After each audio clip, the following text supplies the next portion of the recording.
each Gulf stop saw massive business announcements. And as you said, respectively, it was mere business.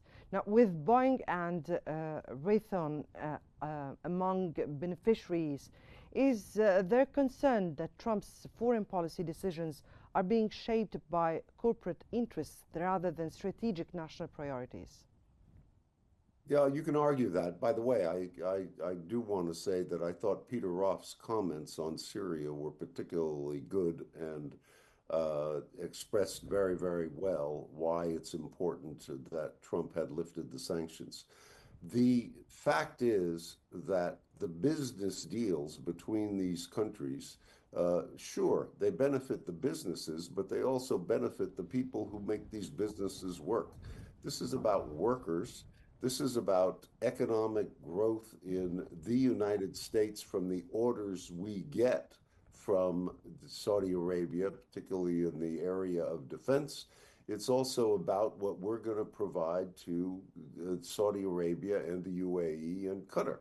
Saudi Arabia in particular is interested in AI, Yes. and we're going to help with that. What will be the what will you offer there? What were the agreements that were signed? What we need to understand the abouts of them.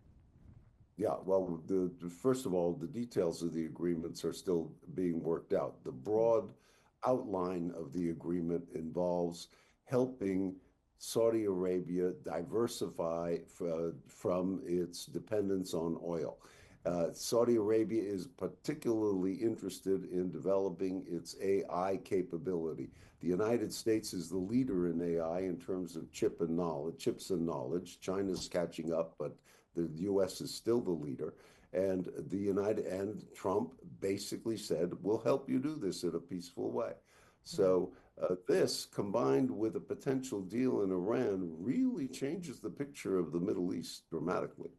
Mm-hmm. Mr. Roth, Trump met with Syria's new President Ahmed al-Shara and announced the lifting of U.S. sanctions. We spoke about that, but why would Trump make such a drastic policy shift on Syria now, and how it is being received in Washington this time? Who are you asking?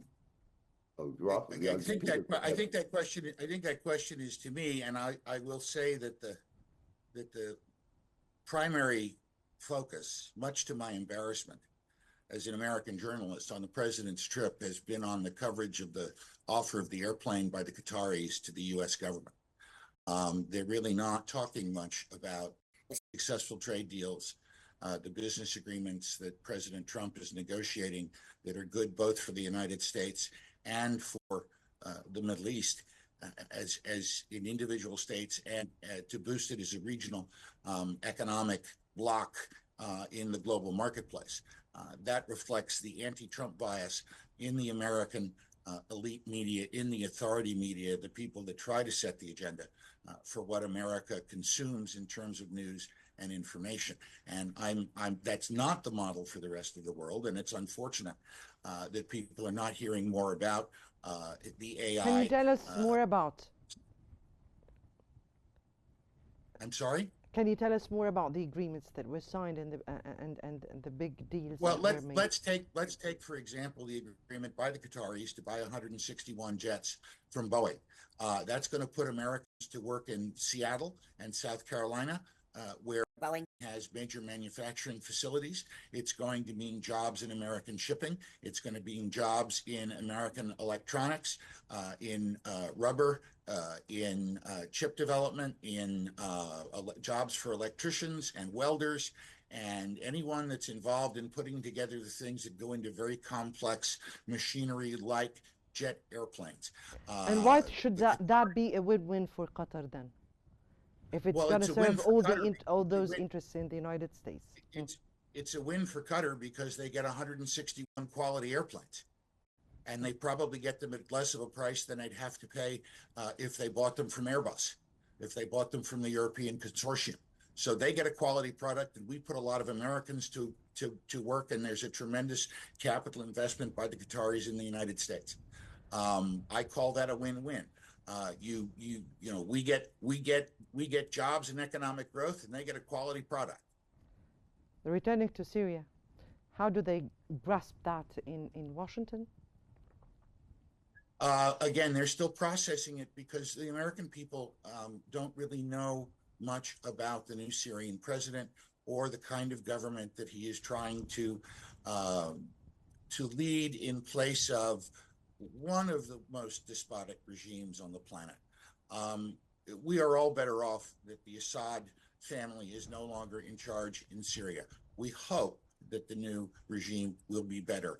And lifting the sanctions, President Trump is saying, we are giving you an opportunity to show us that you're better, to show us that you will have respect for the rights of women, and that women should be allowed to have education and vote and drive and participate in the political process, and that we are not going to persecute people based upon their political or religious affiliations, and that people will have the right to think for themselves and to worship the Creator as they choose, and to feel what they want about the government as long as they express those feelings peacefully. And do you think those should be the priority, or rather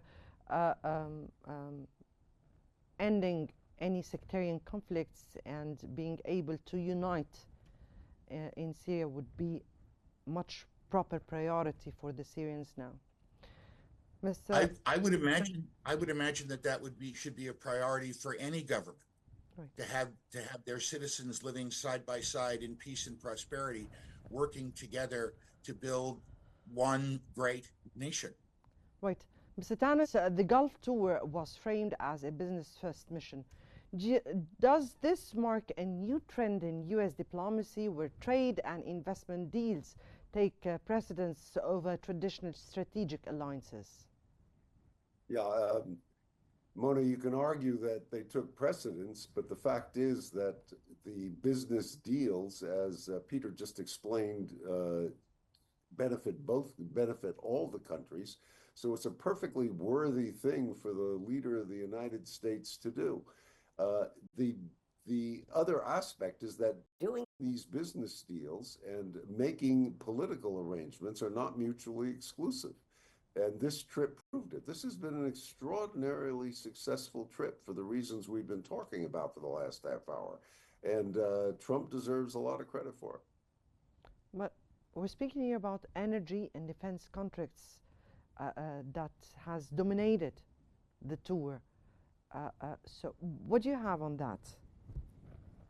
Well, I mean, if defense and energy are dominating this particular trip, is because that's what these countries do and that's what these countries need.